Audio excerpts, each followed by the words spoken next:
Welcome to Two Tired Teachers. For people who don't like change, we're having a rough year.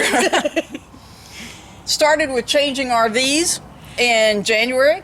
Changing houses in June, July, and August forever. And we could not be more pleased with the changes that we've made. Yes. But now, the time may have come to trade vehicles. And we want to talk to you about kind of what's led up to this and what we're looking at.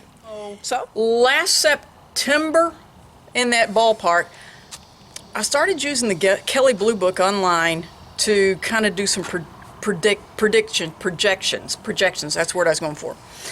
And I would put in the model of the truck and the different mileages. Now, any vehicle is going to be declining. It's going to be going, you're going to be getting less as long as you have the vehicle. But I found out that with this vehicle, with the truck, once I hit 75,000 miles, that instead of this, it started doing more of this. That plus, We're two women. We travel alone. We don't do auto repair. And 75,000 is nothing for a For a pickup truck. like this. It's nothing. But it is for us. And we just feel like it'd be safer to trade. and what we're doing is not going to be right for everybody, but for our situation, peace of mind, knowing that you have something that, and we were very fortunate when we got this truck. We had to have a truck. We bought the fifth wheel before we had a truck, and we needed a 3/4-ton truck to tow it. Sharon, we're no longer in our 30s No, we're not. or our 40s, or Hey, never mind. you can stop there because, anyway, so as the time was approaching to trade vehicles, trucks are made to tow. Yes.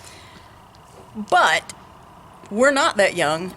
And honestly, for us, the space in this truck that is up against the cab is very difficult to access.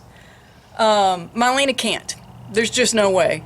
And I have to get up here and either get knee pads and crawl in there or do that hunched over walk. And I just paid $300 for this topper once we traded to the travel trailer. Anyway, won't go into that. But It helped your gas mileage a lot. it did. It paid for itself in towing to the Smokies and back and everything. Yeah. So anyway, the point is it's come time to change, and I've been interested in a van. I was interested in a van, and then Less Junk, More Journey, if you follow them, you know, they towed with a van for years. And you can just walk around and get whatever you need. Yes. You have easy Yes. access to all of your storage. And so that's something that I've really wanted to look into. And we have found one, and it's around. And so it's not right next door, but it's, we're going to take a little trip tomorrow. Not one that had been planned, but the reason we are is because periodically we've gone on, we've looked for trucks, we've looked for vans. Yes. And this van is on a 1-ton chassis, and it is a 3500. It's a V8 3500. So we should have no trouble towing in mountains, etc. And there's another plus to it. The reason we're actually going to look for this, we did not want a cargo van. We wanted windows. Yes. But if you get a passenger van, you have seats, and we're paying for seats that we don't want or need. Yeah. And so, cargo van it is, which means we will be stopped and inspected anytime there's an inspection, but that's okay. But what caught my attention was I was just kind of flipping through these pictures, and the last picture we'll show you here, that's right, it already has shelves in it. And just called and talked to the guy today to make sure the van's still there. It is. He checked out the height of the hitch, so we're going to see if we need to adjust that, because I told him we're going to bring a trailer and have it parked Yes. near where you're located in Oklahoma.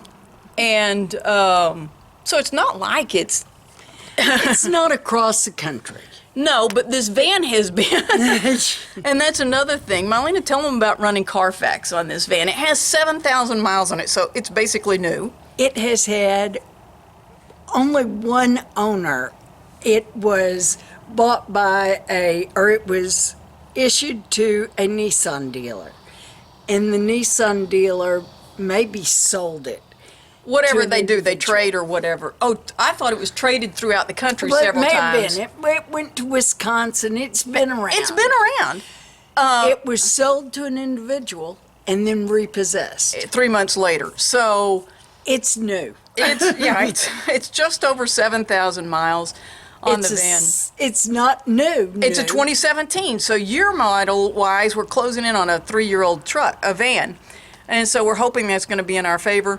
But the point is, the math that I have done on this, because it's a 2017, if we put the next 10,000 miles on it and decide we absolutely hate having Yeah. this van, those 10,000 miles will depreciate less on that van than they Yes. will on this truck. Yes.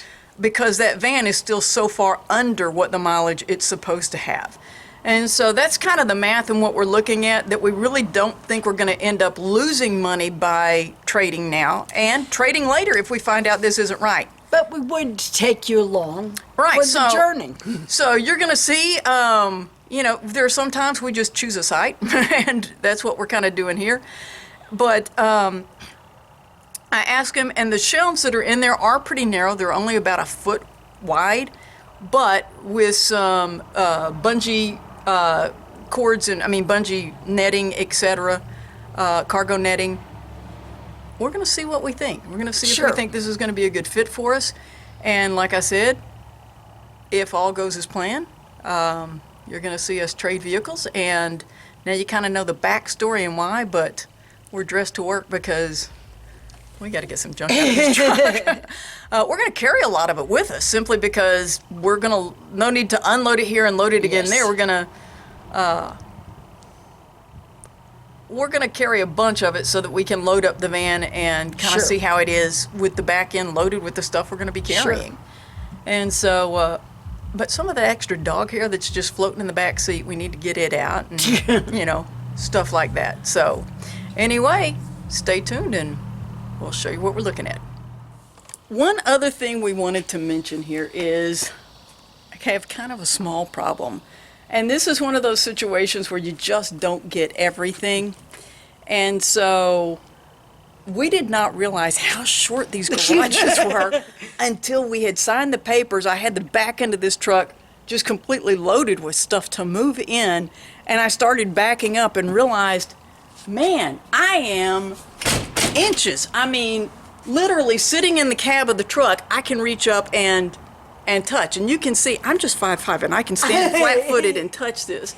And With the so light on the, it's tight. I was a little concerned whenever we got here. I backed the truck in. I got out a couple of times to check and make sure, okay, the topper went in, make sure that the cab will go in. And then once I got everything unloaded, I thought, oh no. Now I've taken that weight off. I'm not going to be too high. But I have been able to make it, and I just have inches to spare. And so that was one of the things we looked up, was the height of the van that we're looking at, and not going to make it. It's about 3 inches or 4 inches taller than the truck. And so we're not going to be able to. And kind of just praying through it, I realized, you know what? This truck is just really short. We parked next to yesterday, day, but anyway, Yes. I've parked next to trucks, and my truck is just a little bit shorter than Yeah. most trucks, and so there's no guarantee that if I traded to a different truck, I would be able to park in the garage. And so that's a disappointing thing, but I'm not going to have a contractor come out and rip out the No. roof and all that kind of stuff. So just want to let you know, sometimes you've got to choose.